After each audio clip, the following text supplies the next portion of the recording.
It's a pleasure to welcome you to this session. I have the pleasure of introducing to you my colleague and longtime friend, Jozef Reinvart, a very experienced Slovak diplomat who lives here in Bratislava. And Jozef has been involved in language policies for very many years. I would say that he, on his own, he's probably responsible for the fact that Slovakia is ahead of all other countries in the European Union as regards consciousness of the importance of language policy. And I say that as an Irish diplomat because my own country is not the top country as regards consciousness of the importance of language policy. But Jozef, back in 2006, he was involved in the organization of a language policy conference here in Slovakia. It was under the auspices at the time of the Deputy Prime Minister of Slovakia, Dusan Čaplović, and the official languages at the time were English, Slovak and Esperanto. And it was historic in the sense that it was the first international conference organized by an EU member state where Esperanto was one of the working languages. I had the pleasure of taking part in that conference in Bratislava in 2006, and 10 years later, last year, there was a further language conference in Nitra, which this time was addressed by a member of the European Commission, Vytenis Andriukaitis, who's the European Commissioner for Health. And he's a commissioner who learned Esperanto in a Soviet prison. He was a dissident and he learned Esperanto as a protest against the Russification of his own country of Lithuania. But he addressed the conference in Nitra last year and he spoke for over half an hour in Esperanto. Again, it was historic and the first time that a European Commissioner made an official statement for over half an hour in Esperanto. And it can be read on the European Commission's official website in the Esperanto version in which it was delivered. So without further ado, it is my great pleasure I could speak for a long time, but we don't have much time, so I'm conscious that you want to hear Jozef, and it's my great pleasure to hand over to Jozef Reinvart to speak to you. Thank you, Sean. Thank you. Ladies and gentlemen, I would like to present the topic, which is for a long time within the European integration, the long-term taboo. Yes, language policy was put aside, not discussed yet, and we would like to present you how complicated is the situation, and plus I will present some options, solutions for the future, and it should be discussed, yes, as a proposal, and you will see. I will not comment too much my slides because there are a couple of them, yes, to present them all, and if we have time, we can discuss at the end. And I would start by quotation from the primary legislation of the EU, and Treaty of European Union, Article 3 says that the European Union shall respect its culture, rich culture and linguistic diversity, and ensure that Europe's cultural heritage is safeguarded and enhanced. And second one, from the Charter of Fundamental Rights, Article 21.1, any discrimination based on any ground such as sex, race, color, ethnic and social origin, genetic feature, language, religion and belief shall be prohibited. And Jean Monnet, French politician, one of the main fathers of the European integration, architect, says at the very beginning, if the European integration process is to gain success, it has to develop in a balanced way in its three dimensions: economy, peace and culture. And what was the beginning? European progress was not in a balanced way in its three dimensions, but cultural dimension, language and cultural integration markedly lagged behind. And it should be political base for the whole process, integration process. And peace and culture dimensions were left at the national level. It was the great mistake to leave such an important dimension on the national level in competencies of the European countries. But up to now, cultural dimension has not yet begun. And cultural dimension is far behind this too. Language and culture issues that have been considered explosive and emotional, and have become a long-term taboo. With the EU enlargement, the process, languages and cultural problems have been overlooked and put aside, as I said at the beginning. And the European Union has supported language equality since its beginning in 1957, and first directive number 1 from 1958 says on equality of languages. No, in practice, yes, powerful languages dominate only. And what is the actual European Union language policy like? Linguistic, politically sensitive and explosive, as we said, a long-term unsolved taboo, cumulative problems, contradiction between theory and practice. De jure we are equal, but in practice we are sorted, according to the importance of the language and so forth. And only 1 to 3 languages have a dominant position. Unequal language position of citizens is the result of and European integration lacks democratic and effective communication. And in the practice of the European Union institution and at all citizen communication levels, there exists language sorting. Sorting of languages according, as I mentioned, importance, power, needs, possibilities, mainly of most powerful languages are used, so-called selective multilingualism. And have a look what is the situation real, how these languages are sorted, and current hierarchy of languages. On the top, we know English, followed by French and German. They would like to catch up English on the top, but it won't be possible. And followed by Spanish and Italian, as these languages are big and well used on the global level, and the languages of all member states, then Polish, Romanian, and Slovak is on the 6th level within the hierarchy of 10 levels, and other new members. And at the bottom, languages of immigrants, and more than 100 languages there are, and they also apply for their human rights, yes, to use the language as Charter of Fundamental Rights says in the Article 21. And language sorting at the same time is the culture sorting, because language is only a tool for communication and is interlinked with culture. And such a situation is the source of misunderstanding, strains, and conflicts in countries with immigrants, majority population with immigrants, minorities, sometimes leading to violent clashes among citizens of different nations and ethnicities. And have a look how all communication complicated through the 7 enlargements. At the beginning, 6 founding countries are listed. There were only 4 official and working languages in 1957. And have a look, yes, after 7 enlargement, the EU has 28 countries minus 1, because in a couple of days, UK will start with the European Union negotiation on the exit, yes, and in 2019 should be finished, this negotiation. And we have 24 official and working languages with perspective of further enlargement. And at the very beginning, Treaty of Rome, there were only 4 languages and 12 interpretation channels. And pretty nice, yes, slide to see how it was simple. But after first enlargement, yes, 2 more languages were added when Ireland, Great Britain, and Denmark joined, and 2 languages. And 6 languages, 30 communication channels. Not so bad, but it was manageable.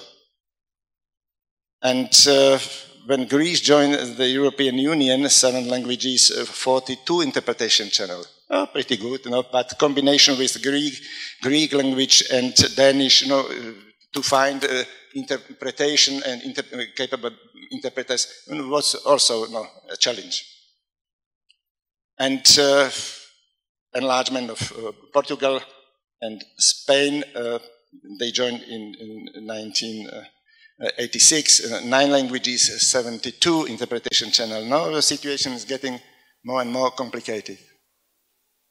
And 95, yes, 11, more than 100, 110 interpretation channels.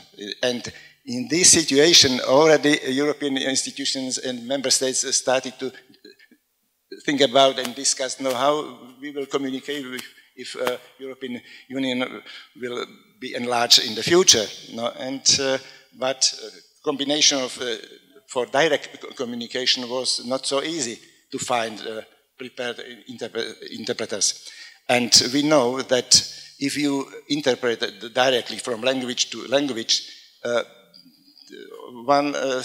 it is up to 25% is lost from the content of the interpreted text and communication.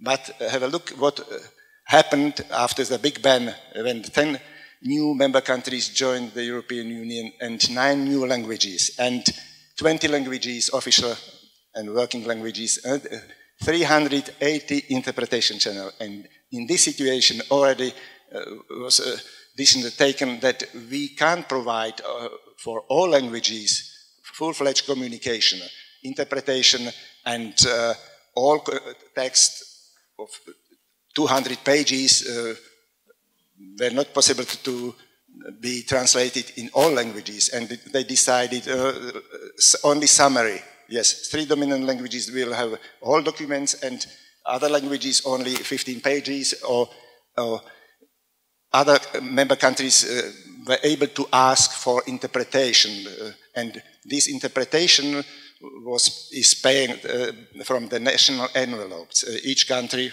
which does not have the language, working language there, they have to pay from the national envelope. But it was not the end.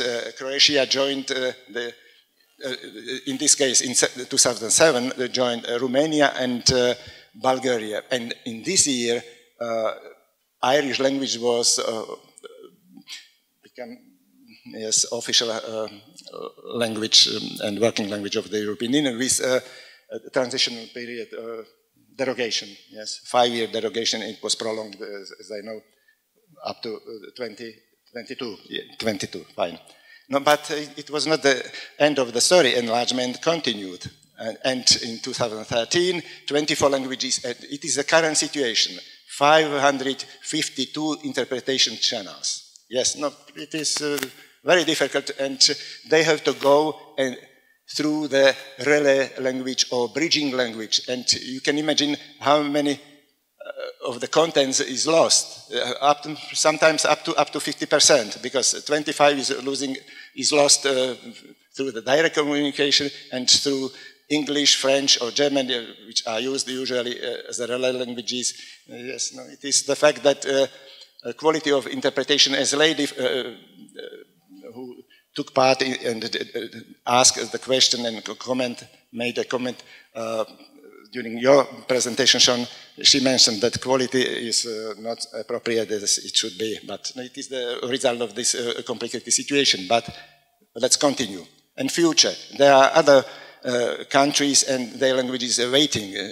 Serb, Albanian, Macedonian, Iceland, Turkish as well, as a candidate country, but with question mark in these days, and plus Montenegrin also, they are already prepared to really, and let's go further.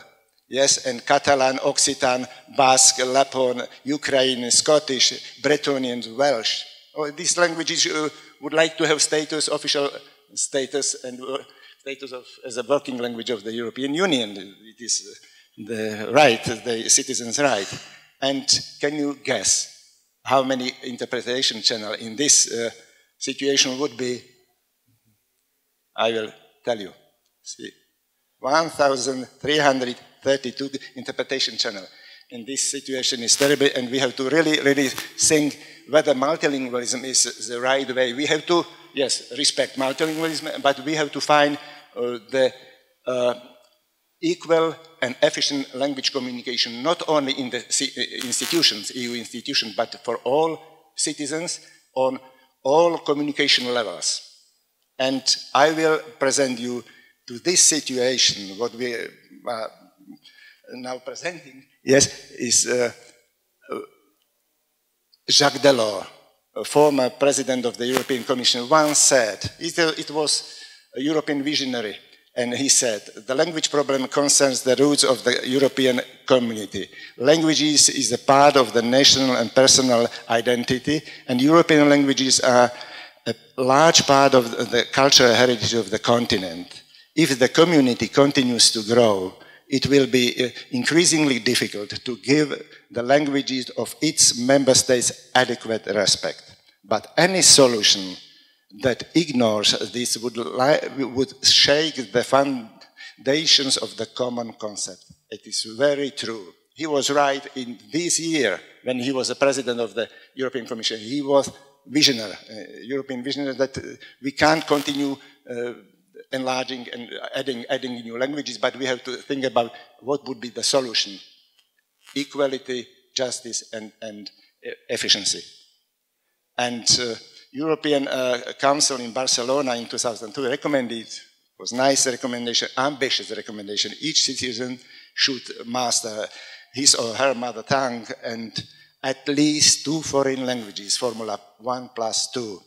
By this decision, European Union launched a series of actions for promotion of multilingualism and improvement of language learning. But it was the ambitious recommendation of the top politicians, presidents and head of states and governments who recommended something, but without discussion with linguists and citizens, representative citizens. It was not, it was their vision or proposal, but not consulted with the others, stakeholders. And the European Commission published 2 communications on the promotion of multilingualism in 2005. Jan Figel, who gave a presentation in the morning, and he was in this time Commissioner for Education, Culture and Multilingualism. And then later Leonard Orban, who took over him from his portfolio, multilingualism,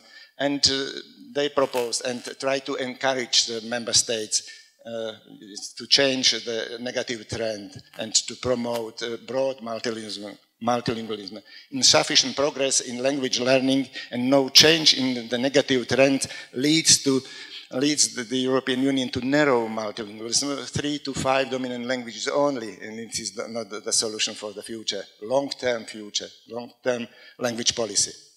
And EU institutions and member states do not search for democratic and effective solutions, but rather go the easier way and recommend realistic and pragmatic solutions, limiting the use of languages and saving European Union resources. As I mentioned, national envelopes are a kind of solution, yes, but not very true, because we know how does it work. We have to apply, we have interpreters available, and so on and so forth.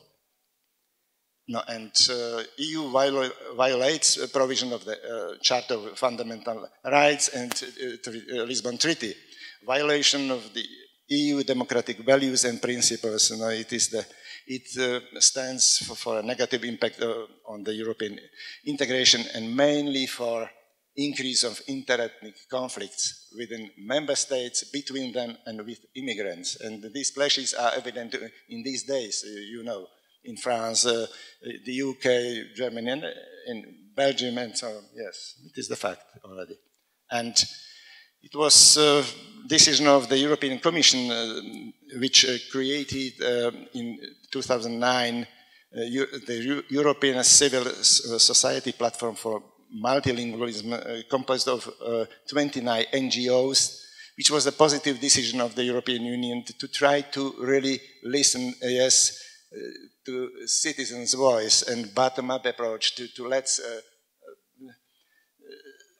listen to the citizens of the European Union. And we can say, yes, Sean and myself, we were members of this platform on behalf of representing their European Esperanto Union, and Peter Balázs, who is the head organizer of this Polyglot gathering, he was a representative of the education at internet as well. And we prepared the report to the Commission, European Commission, on 7th of June 2011. And the platform work for working groups, education, language planning and policy, linguistic diversity and social inclusion, and translation and terminology. And I would say only some recommendation. A key recommendation in the field of research, research property to values of various languages to find which second language will most encourage subsequent language learning.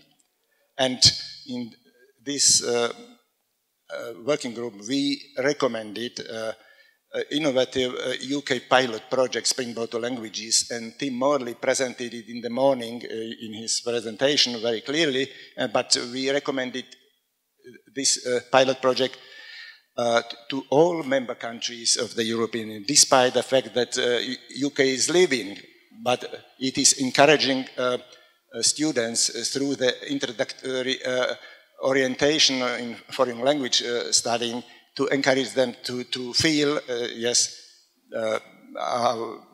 easier, what is the easier way to study foreign languages, and then to choose which language they will study or not.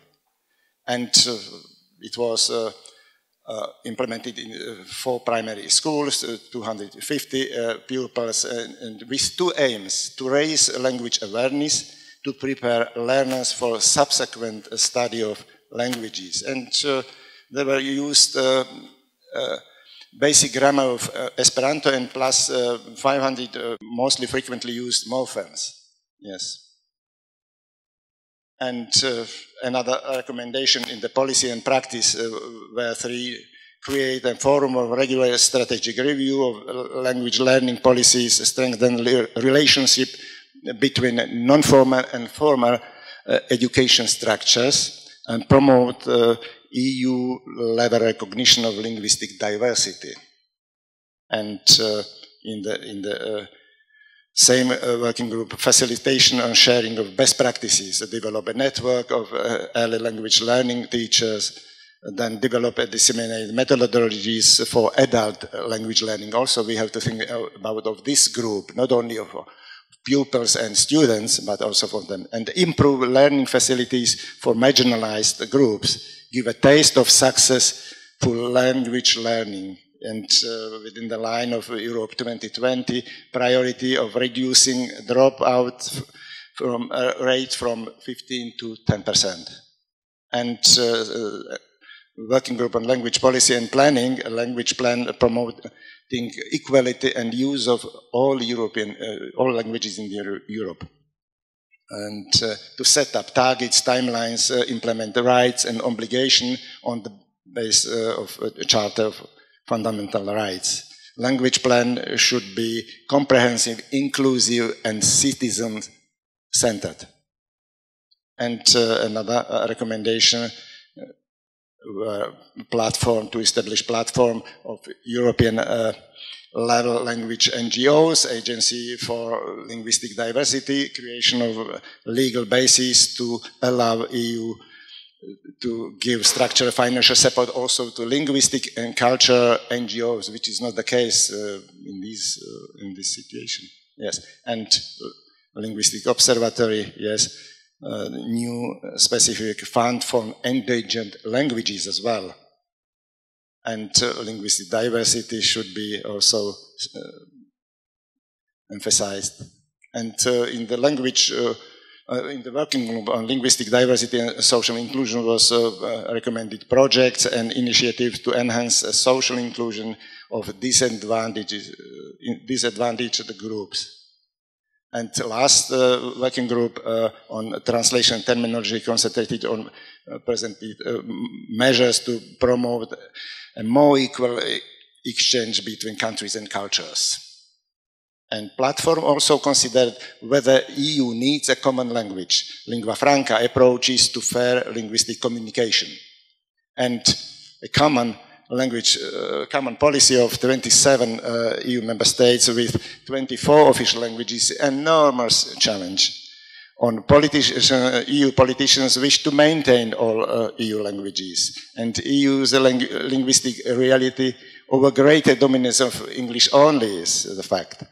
A consequent disadvantages for non-native speakers of English. And several options were presented also.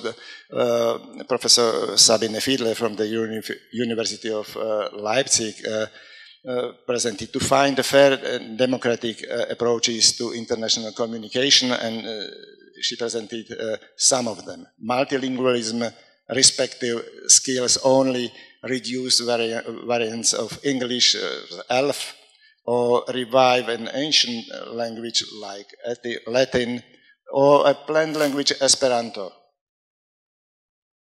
And platforms saw 3 times of danger for other languages stemming from dominance of the English.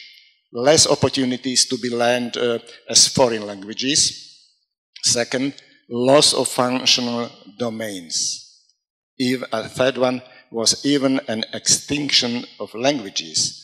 This should be addressed within the new long-term EU language policy.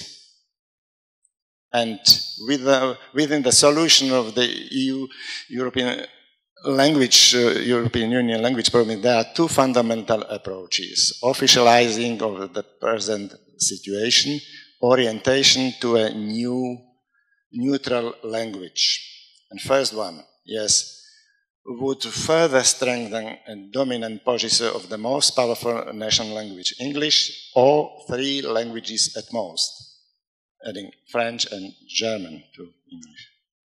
And orientation to a neutral model. First, foreign language would be a neutral language for all citizens, and they would choose the second language, foreign language, according to their own needs and interests. Instead of Barcelona model formula 1+2, a new model 1+1+1 would be more convenient. And have a look, Barcelona model. Yes, mother tongue plus 2 foreign languages. Despite multilingualism, it does not guarantee mutual comprehension. Slovak who will study Polish, German, and Lithuanian, English, Danish, and Romanian, Italian, French. They are Roman languages, but common language is not there. Evident. And model of common language, new 1+1+1, the national language, common language, and optional language. And you can see the common language every time will join and provide communication among these 3 options. And common language will provide whatever number of countries would be in the European Union, whatever number of languages, one common bridge language for interethnic communication, interpretation, and translation would be presented in the center, and it would be a reference language. If there are some terminological problems, they should be consulted through the common language. And this is the proposal. European needs a common language policy long-term, equitable and efficient, guaranteeing language rights for all citizens. First, foreign language should be a common, neutral language, easy to learn for all citizens, for internet communication at all communication levels, not only in the institutions. And second language, on the same footing, all languages would be on the same level, and should be chosen from all 24 official languages, non-official languages, as I mentioned, in the current hierarchy of languages, plus minorities, because minorities and immigrants would like to also study their foreign language, their mother tongue,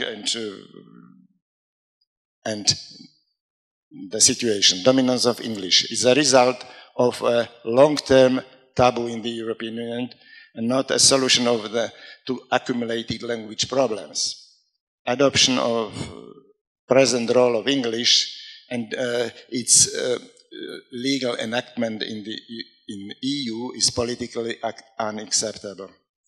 In terms of principle of non-discrimination of citizens, ideal of unifying Europe. And present situation is conducive to violation of citizens' language rights, gives preferential treatment to native speakers of English against all other participants in international language communication, and endangers cultural development and maintenance of cultural diversity as well. Causes flooding of languages by foreign elements. You can see the English, Franglais, and so forth, etc. Continues a high investment of time and money and very low return. And summary, at the national culture base alone is not a good starting point to build a sense of European identity in citizens of Europe. Such a situation cannot be a point of departure for the European perspective. Issue to guarantee the development of all languages at the same time of democratic and effective language understanding. And conclusion. Solution of the European Union problems is urgent. Opening of an objective EU-wide discussion is timely. No taboos. Nothing irrationally excluded. Search for solutions to benefit of all citizens, not only for elites, 10%, 20%, but all majority of citizens, all citizens. Objectively evaluate alternative options to solve the language problems, all options. And then prepare scientific studies on all possible solutions, including neutral ones. Prepare and implement pilot projects in the European Union countries. Scientifically evaluate their results. Based on their results, EU policymakers should approve optimal solutions to language problems and their wide application in the EU. And thank you very much for your attention. Ďakujem pro atento. Ďakujem vám za pozornosť. But I would like to focus your attention to three main areas, and I propose you think about it. This is food for thought. Let's think about replying these questions, which would be acceptable. Solution would be acceptable for all. Economic crisis. Is it necessary at the time of financial economic, social crisis to seek the most economically and democratically advantageous solution to language communication in the EU? We are now in European economic crisis, not only economic, financial, social, and other problems as well. And second question, teaching of languages. How to encourage all EU citizens to learn foreign languages and how to make their study easier and faster. And think about of all citizens who are not talented and they try to study a couple of years and have not reached the expected results. And last area, European identity, especially now when the European Union is a serious crisis at the crossroad and discussing on future of Europe, whether we need a common identity within our identities of everybody of us. And how can a common European identity be built on a language policy which is unjust and unfair? For example, on the dominance of English or other dominant language, the French or the German after UK will leave us. and these replies should be very fair and just. Thank you. Thank you very much, Jozef, for that excellent presentation. We have a little time now to take some questions or comments. Yes. Just we'll get the mic to you. Listening to all of this as a non-European, it's all very interesting. It seems to me that people are going to learn the languages that they want to learn. And to say because of some political consideration within Europe, therefore people should learn these languages is putting the cart before the horse. Here, for example, I meet all kinds of people who speak fluent Korean, fluent Chinese, Arabic, and so forth. And surely people should be allowed to learn the language that they want to learn, whether it's a European language or not a European language. And so the issue is, how do we enable more people to learn as well as the people who attend this conference?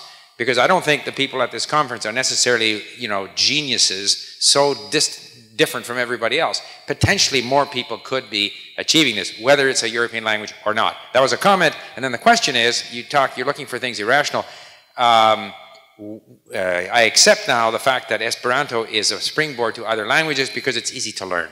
And that's perhaps its major value, as I see it. I don't see it replacing English. But if that's the case, why wouldn't you have similar simplified springboard languages for Romance languages, Slavic languages, Germanic languages? Just an idea.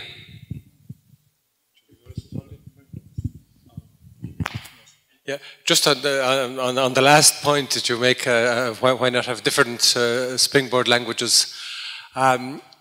Because the structure of Esperanto, strangely enough, it's quite similar to Mandarin Chinese, even though the person who launched Esperanto, Dr. Zamenhof, didn't know Chinese, but for some reason he hit on this structure which is not found in any other Indo-European language. If you look at a text in Esperanto, you think it's a mixture of French and Latin and German, English. But when you go to a deeper level, there are two deeper levels. One is the agglutinative end of Esperanto, where it's similar to Hungarian and Turkish, where you combine different syllables to form a longer word. For instance, just one example, a hospital, malsanuleyo, the root is sana, healthy, malsana, the opposite of healthy, ul, a person, eyo, so place for persons not in health. And I don't speak Chinese, but I've read that apparently the Chinese version word for this is pretty much similar, but with European roots, but similar construction. But that's, as I said, to the agglutinative side. But even at a deeper level, there's even a stronger similarity with Chinese, because each of the elements in a word can form a different, can function as an independent word. For instance, take an English word like goodness. Good is a word, an adjective, you can use it on its own. But ness is not a word. You can't use ness, it doesn't mean anything, it can't be used independently. The Esperanto for goodness is bonetso. Bona is good, etso is a quality. And etso is an independent word, and you can add etso to any other adjective, from puretso to belletso, beauty, to any adjective at all, limitless. And you have the corresponding abstract noun. So I mean, there are things in Esperanto which helps the learning of Chinese, which helps the learning of Hungarian or Turkish. It's not only confined to the Romance family by any means. In fact, it's quite different structurally to French or Latin or the other Romance languages. I think that would be the basic reaction. Would you like to comment on that, Jozef? I would like to only add, because Commissioner Figel, former Commissioner Figel, tried to encourage people to study also other languages, as English, French, and the dominant languages. And he established a group of writers or clever people and there was Maluf group, and they prepared a report, Maluf report, and encouraged to citizens to study also languages of their neighbors, yes, and learn first language or second language as a mother tongue, on the same level as mother tongue, so-called PAL, personal adoptive language. Yes, am I right? But it was a nice recommendation, but how to change the behavior of citizens to choose language of his or her neighbor, but it was not easy, and it remained up to now only as a recommendation, but without practical results. Further questions? Yes. Thank you for your talk. I had a slight comment that will lead into my question. I agree with you completely that English is a dominant language. I would rather call it hegemonic even, and colonial. Nonetheless, my comment is that I have seen in my own experience that English does provide emancipatory space for people who either speak unrecognized languages or so-called minority languages, such as, for example,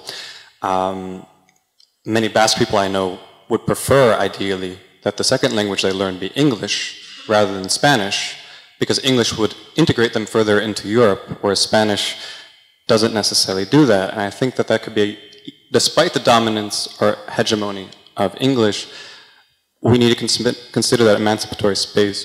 The question I have that builds off of that is, how does this language policy that you propose incorporate refugee labor force migration?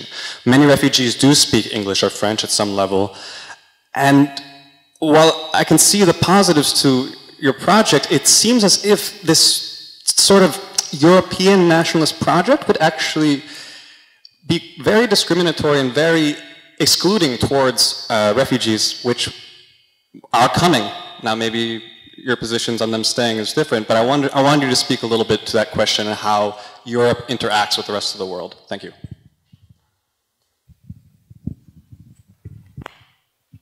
Yes, no, it would be excellent to provide also the immigrants their languages. As I presented the hierarchy of languages, they are on the bottom, on the 10th level.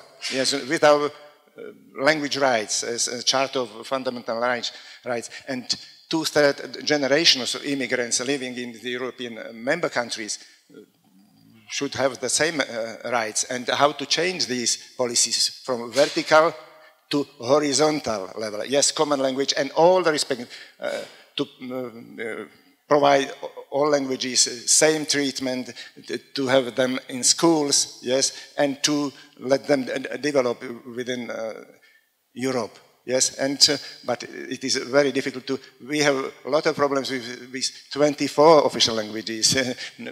Slovak is on the 6th level, not use full-fledged interpretation, communication, not only in institutions and on other communication level. We would like to, through the political discussion, but with participation of linguists and representative of citizens, it is really substantial. And I can say in this case that we organized last year in July a language policy conference of Visegrad countries 4 plus like-minded, and we there invited to discuss politicians, linguists and representative of citizens. For the first time we brought together these groups, 3 groups, these are stakeholders of and should discuss what language education is a public policy.